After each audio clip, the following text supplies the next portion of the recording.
today I'm going to break two rules within the Magician's Code. One rule is you're never supposed to repeat the same trick twice, because once is a trick and twice is a lesson. But I'm going to do just that. And you're also never supposed to tell the spectator how the trick works. But I'm going to do just that. So anyways, let's get right into it. Now, before we officially begin here, let's just start off by giving the deck a thorough shuffle so we can ensure that the conditions we are operating under are as fair as they can possibly be. So let's go ahead and do just that here, and once we are satisfied, then we can begin the trick. So I'm going to have two spectators helping me out with this. I'm going to have spectator number one go ahead and just cut anywhere in the deck. Remember the card that they cut to. In fact, spectator number two needs some cards to cut off, so just cut off about a fourth of the deck. So let's say they cut right here. They're going to look at the card that they cut to and memorize it, okay? I'll show you guys at home. I'm not looking, just keep this card in mind, alright? And then they can go ahead and just bury it somewhere in the deck. Now, spectator number two is going to do the same thing. Now, also just cut off a fourth because I don't want you to accidentally cut to the same card that the spectator number one picked. So, they'll do just that. They'll cut off a fourth. I'll show you guys at home. Here is spectator number two's card. Just remember that card and don't forget it, alright? And we can bury it there in the center. Now, I'm going to participate in this as well. I'll also just cut off a fourth so I don't accidentally cut to one of their cards. I'm going to look at this one. Obviously, I'm not going to show you guys the card. And I'll go ahead and lose it somewhere in the center of the deck. Now, time to find the cards. Now, in order to do this, well, I'm going to use a different method here. So, for the first method, I'm going to use something called estimation tracking, okay? What that means is, as the cards were getting cut into the deck, I was trying to estimate, or try to really be precise about it, what position the cards would all end up in within the deck as the cuts were being finalized. And this is a skill that takes a really long time to learn, okay? But if I remember correctly, if you cut the cards there and there, I'm pretty sure, if I'm not mistaken, spectator number one's card should have ended up in the 10th position down from the top of the deck. Let's take a look.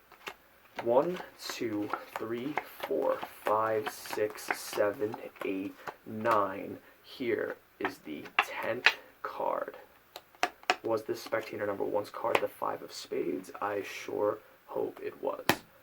Now, for spectator number two's card, I did track it, but I would like to use a different method. I would ask them when their birthday is. Let's say it's, I don't know, October 23rd or whatever. So we can take the 23 and multiply up in the last two digits of their phone number. Let's say it's, I don't know, let's say it's 94. So if you multiply it and then you take the reciprocal of that, I believe it comes out to like the inverse, negative reciprocal, whatever it is you call it. It would come out to end up, it would end up being a 16.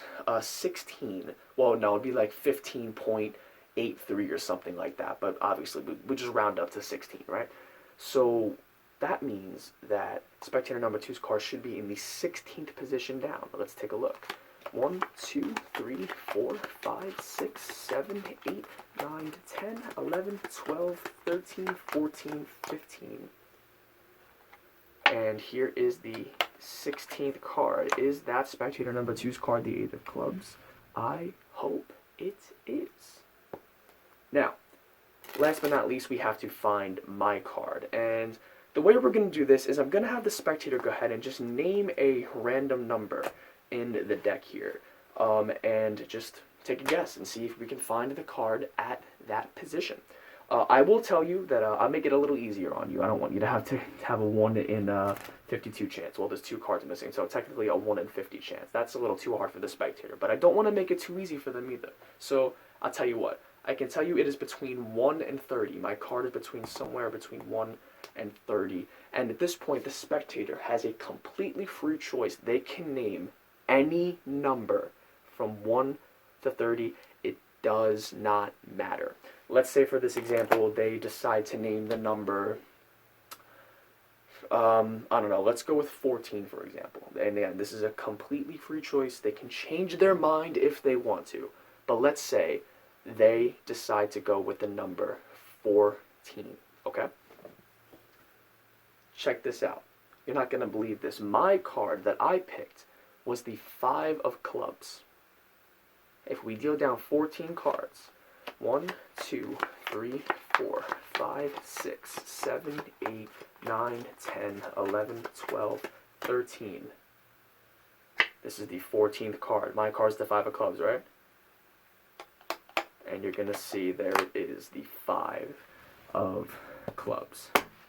Anyways, guys, that is the trick. I really hope you guys enjoyed it. So now let's get straight into the tutorial.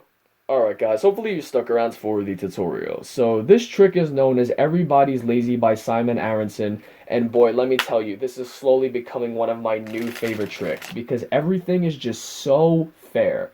The spectators can really cut the deck anywhere they want. They can really name any number at the end. So you're getting free selections. You're finding it in super fair ways, and then at the end, you even get that any card at any number type feel, which us magicians are obviously so obsessed with for absolutely no reason. Overall, the trick is actually pretty simple. It really depends on your familiarity with the method. Sleight of hand wise, there is none. There is no sleight of hand required to pull off this trick, so it is very easy in that retrospect. However, the main method that this trick does rely on is what is known as Mem-Deck. If you are a beginner and you're not familiar with Mem-Deck, that is short for Memorize the Deck, and it's exactly what it sounds like. You, as the magician, have the deck set up in a specific stack, and you have it memorized inside and out. Meaning, if someone were to name a card in the deck, you should instantly be able to recall what position that card falls in. And if someone were to name a number between 1 and 52, you should instantly be able to recall what card falls in that position. And it's exactly what it is you need to memorize the order of 52 cards. And this is not an easy thing to do. If you already know Mem-Deck, like for me, I use the Mnemonic card stack, but you can use any stack you want as long as you know the stack inside and out. If you already know a deck stack inside and out, you're going to learn this trick in just a couple of minutes because it's just that simple once you know Mem-Deck. But if you're not familiar with a Mem-Deck and you don't know one, then I'll leave some links in the description box below. You're going to have to dedicate some time to learn a Mem-Deck before learning this trick. You'll have to come back to this at a later date. But let me tell you something. I've been doing a lot of Mem-Deck work lately. I love Mem-Deck card tricks. Once I mastered Mem-Deck, I've been doing tricks with it non-stop because some of the effects you can do are just so powerful. You can do some really, really awesome tricks, like the one that you're about to see here, obviously. So let's get right into it here. So you need a deck of cards, obviously, and you're going to stack the deck in whatever stack that you would like. Again, for me, I'm using Mnemonica, but feel free to use whatever stack you would like. For me, I like to start off by giving the appearance the deck is mixed, so I will go ahead and just give the deck a couple false shuffles. In the performance, I used this push-through false shuffle along with some false strip cuts, but you can use any false shuffles, any false cuts that you want, so long as you do not change the order of the deck, alright? So, once you have mixed the deck, you're going to invite spectator number 1 to cut off a pile of cards. Now, you want them to cut off a small packet of cards. So you're just going to tell them, hey, go ahead and cut off a fourth of the deck. You don't really need to justify this, but if they ask, just say, okay, spectator number 2 needs cards to cut off later, so just cut off a small portion of cards, maybe about a fourth. Most spectators will just comply with you, don't worry about it. So they'll cut off about a fourth of the deck. They're going to look at the card that they've cut to and memorize it. So in this case, we have the 6 of spades. They'll place it on top of the pile they just cut off and then bury it in the center. See how fair that is? That's what's awesome about this. That is so fair. Fair selection process and a fair process of losing the card back in the deck. Now, for the second spectator, you're going to tell them to also cut off a fourth. And again, if you want to justify this, say something like, on the off chance you happen to cut to the same card they picked, I just want to avoid that. I don't want that to happen. So just go ahead and cut off a fourth of the deck yourself. So they'll comply. They're going to cut off a small packet of cards and tell them to look at the card they've cut to and memorize it. So in this case, we have the 5 of clubs, okay? Same exact thing. They'll put the card down and bury it back in the center. Fair selection, fair losing process of the card. So Two spectators have not picked a card. They've memorized. They're both free selections. Now, this is where you come in. You're going to say, okay, I'm going to participate in this too. I'll cut off a fourth just so I don't accidentally cut to any of your cards, and I'm going to memorize a card myself. So you're going to cut off, again, about a fourth of the deck, and you're going to look at the card that you cut to. Now, here's the thing. Temporarily, you need to remember what this card is, but for the end of the trick, you're not going to be revealing this card. So in this case, I've cut to the Jack of Spades. But at the end of the trick, I'm not going to say the card that I cut to was the Jack of Spades. We're going to get to that a little bit later on, more details later on that. But for now, I see, okay, I cut to the Jack of Spades. Same thing, put it on top and lose it right there in the center. Now, the card that you cut to, in this case for me, is the Jack of Spades. You're going to figure out what position that card is in your deck stack, okay? So for me, again, I'm using Mnemonic. I know the Jack of Spades is the 45th card in Mnemonic, okay? So whatever position the card you cut to falls in your deck stack, you're going to subtract that from 52 and then add 1. That will be the position where spectator number 1's card falls mathematically. It just works that way, okay? So, bear with me here. I am not the best at mental math. But, if we do, 45. So that would be 7. 52 minus 45 is 7. And then add 1 is 8. So spectator number 1's card was the 6 of spades in this case, I think, is going to be in the 8th position. Mathematically, it just works. So you're going to deal down to the corresponding position. So we go 1, 2, 3, 4, 5, 6, 7. And here's the 8th card. This should be spectator number 1's card, the 6 of spades. We've got the hit. So once you get that, you're going to scoop up the rest of the cards on the table. Deal the cards face up, by the way. That's very important, so you maintain the order of your stack. Flip them over, put them on the bottom. So I just want to reiterate that one more time. When you cut to your card to look at it, you're just going to calculate what position that card falls in. So for me, I cut to the Jack of Spades. I say, okay, what position is the Jack of Spades in Mnemonic? Or again, if you're using a different stack, you apply that to your stack. For me, I know the Jack of Spades is in the 45th position. Subtract the position from 52 and then add 1. So 52, 45, 52 minus 45 is 7. Add 1 is 8. Spectator number 1 is in the 8th position. Okay? So rewind that a couple of times if you are confused. I think it's pretty self-explanatory. Now, spectator number 2's card is even easier. All you need to do is recall what position spectator number 1's card falls in your deck stack, and that's going to be the position of spectator number 2's card. Again, mathematically, it just works. So for me, I know the 6 of spades is the 15th card in Mnemonic.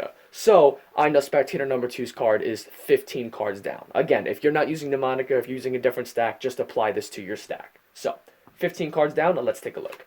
1, 2, 3, 4, 5, 6, 7, 8, 9, 10, 11, 12, 13, 14. 5 of clubs was spectator number 2's card, right? 15, there it is, the 5 of clubs. Again, mathematically, it just works, all right? Same thing as before. Scoop up these cards, make sure you're dealing them face up, flip them over, put them on the bottom of the deck. Now, this is where the any card at any number process comes in. And this is the part that really fooled me at first, because it's just so fair. You're going to have the spectator go ahead and essentially guess where your card is. Here's the thing, you're not telling them what your card is. Again, I'm not saying, oh, I picked the Jack of Spades, because you're going to change it up in just a minute depending on the number that they name. So, for example, what you're going to do is you're going to give them somewhat of a limit. You're going to say, 1 to 30. Again, use that in your patter. I'm not going over patter too much here because I really like when you guys can come up with your own patter, because, my patter might not be for everybody. The story that you tell and the patter that you follow should be unique to you, right? But, again, for me, I like to say something like, talking about tracking the cards and saying, okay, I know that my card is between 1 to 30, but I want you to guess what it is. And I'll say, because, 1 to 50 will be too hard for you. So I'll make it a little easier on you, but still very improbable, because a 1 in 30 chance is obviously not that good, right? So, depending on the number that they name, that's going to determine what card you say is yours. So 1 to 30. And the reason why it's 1 to 30 is it's just the safe zone, because if you go too much further, there's a chance that the math's not going to work out. It'd be way too long for me to discuss here. So just trust me, just go 1 to 30, okay? Now you're going to recall spectator number 1's card again. So you're going to recall the card and what position it falls in. So again, 6 of spades I know is the 15th card down in mnemonic. So I'm going to keep that number 15 in my mind in this case, okay? Whatever number, and this can be a little confusing, so please pay close attention. Whatever number they give you, you're going to add 15 to that, because this is the 15th card. If this card, let's say spectator number 1's card is normally the, like here, let me give you an example. Let's pretend spectator number 1's card is, I wanted to give you something random here. Let's pretend it was the king of spades. The king of spades is the 31st card in mnemonica. So if this was spectator number 1's card, you would add 31 to whatever number they say. So it's not always going to be 15. It depends on what spectator number 1's card is. I just want to get that out of the way. So recall what position spectator number 1's card is. In this case is 15. Whatever number they give you, you're going to add that to the number. So in this case, I'm going to add 15 to whatever number that they give me. So let's say for this example, the number they say is, let's go with a simple one for tutorial purposes. Let's say it's 10, okay? So if they say 10, I'm going to add 15 to that in this case, which is 25. Now, in my mind, I need to now recall what is the 25th card down in my stack. So I know the 25th card in mnemonica is the 5 of diamonds. So mathematically, because they said the number 10 now, the 5 of diamonds is going to be in the 10th position. I hope that makes sense. It may be a little confusing, but let me show you. 1, 2, 3, 4, 5, 6, 7, 8, 9, 5 of diamonds in the 10th position, right? Best way I can describe this, because again, I know it's a little confusing, is, look, this is the 15th card, right? The next card down, it would be the 5 of spades, which is 16, 17, 18, 19, 20, 21, 22, 23, 24, 25. The cards, or rather, think of it as like they've been cut. So all of them are just shifted every 15 cards in this case. It's kind of confusing when I try to explain it. I hope I'm making sense. But that's why you're adding whatever number, 15 in this case, to the number that they name, right? And so again, let's look at that. Let's name another one, for example. Let's say they name, let's go with a more complicated number. Let's say they go with the number 18, for example. So again, I'm going to do 15 in this case because I know this is the 15th card down. If we do 18 plus 15, that would be 28, 33, I believe, right?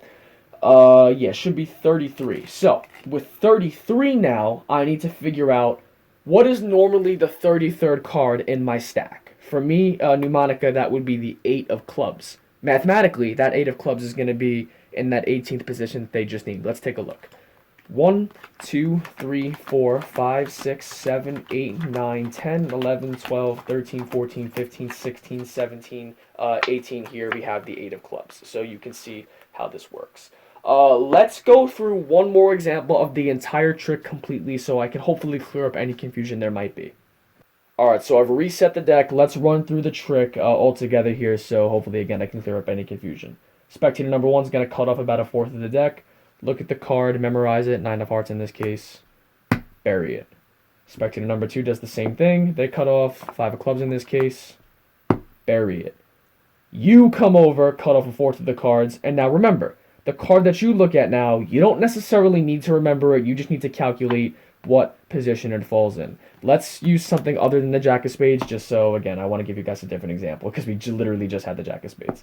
Alright, so now we have the Ace of Clubs. So, in my mind, I'm going to think to myself, what position does this fall in my deck stack? I know that the Ace of Clubs is normally the 43rd card in my deck stack. So I'm just going to remember that, and once again, bury it the same way the spectators did. Now, you don't really need to remember the Ace of Clubs. However, Don't completely forget about it. I'm going to explain why later on, because you may or may not need to recall it. Very rarely you'll need to you'll need to recall that card that you cut to, but there is one instance where you might have to, and again, I'll talk about that in a little bit.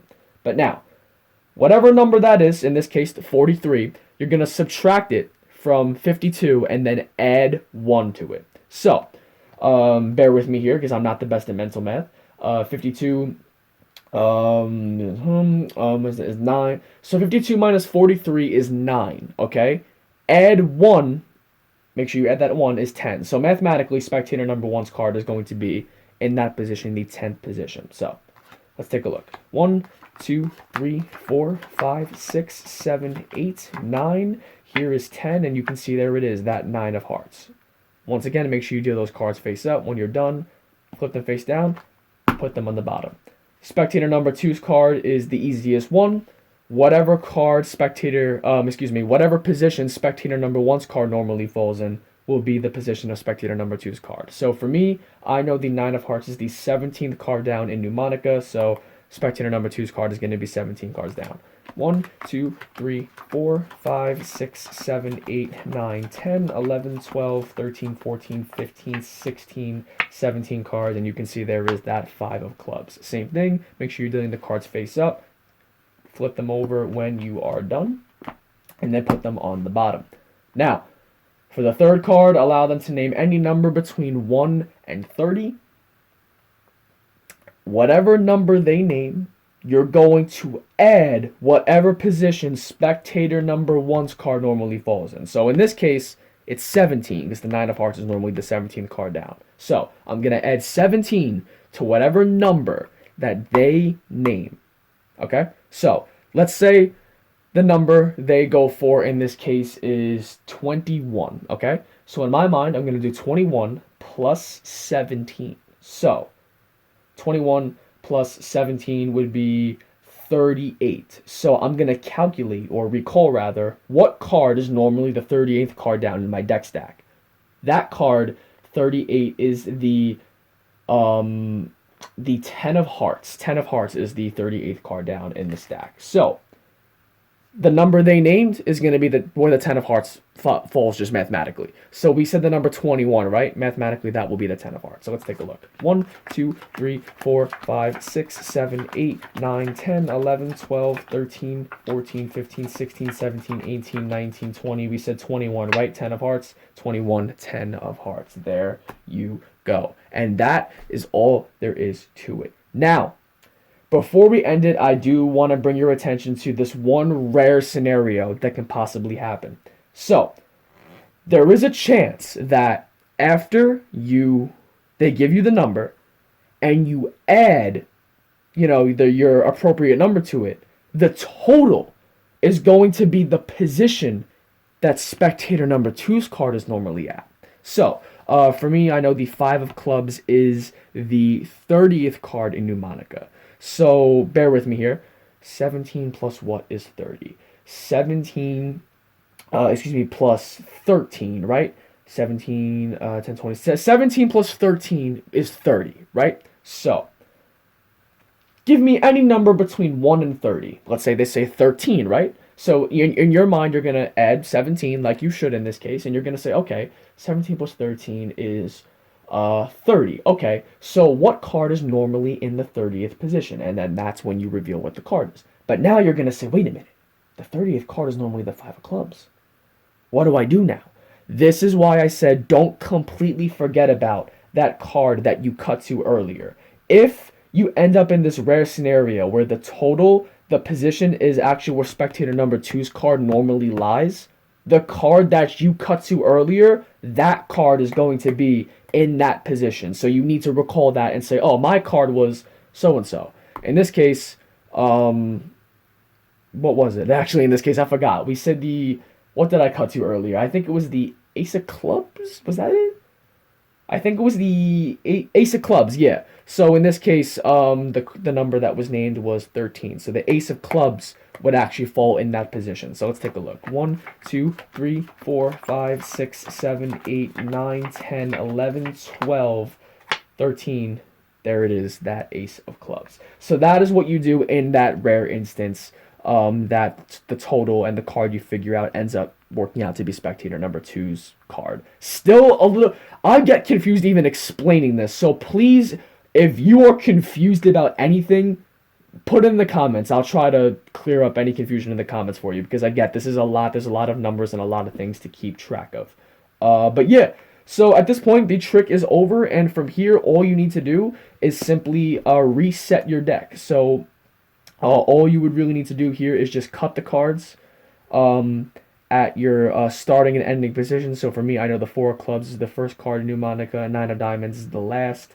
So I would just have to find that cut point, which would be right here, cut the cards there, and then just put these cards back where they belong. So you have 9 of hearts, which is 17, 1, 2, 3, 4, 5, 6, 7, 8, 9, 10, 11, 12, 13, 14, 15, 16, 17, 18, 19, 20, 21, 22, 23, 24, 25, 26, 27, 28, 29, 30, 31, 32, 33, 34, 35, 36, 37, 38, 39, 40, 41, 42, 43, 44, 45, 46, 47, 48, 49, 50, 51, 52. Now you're all set to do that trick again, or any other Mem-Deck routine that you know. And of course, one other thing I should point out too is obviously that third card most likely is not going to be the card that you ended up cutting to. You would just have to, readjust and name whatever card, that fits. So in that scenario, obviously you would have a different card here, and you would still have one extra card out of place in the deck. So just make sure you go through and you take that card out and move it back accordingly, as you would. But yeah, that is Everybody's Lazy by Simon Aronson. I hope you guys enjoyed the video. Like I said, I understand there's a lot of details in here that are very, very confusing, and I understand that. So please do not hesitate to comment any questions you may have. I will try to answer them the best that I can. But yeah, that is the trick. And yeah, that's it for this video. So I'll see you guys in the next one. Again, make sure you leave a like, share it with your friends. Like I said, leave a comment. And if you're not subscribed, what are you doing? Subscribe. I don't post as often as I would like, admittedly, but when I do, I think it's some pretty solid content. But yeah, I'll see you guys in the next video. Cardtrix 8 signing off. Peace out.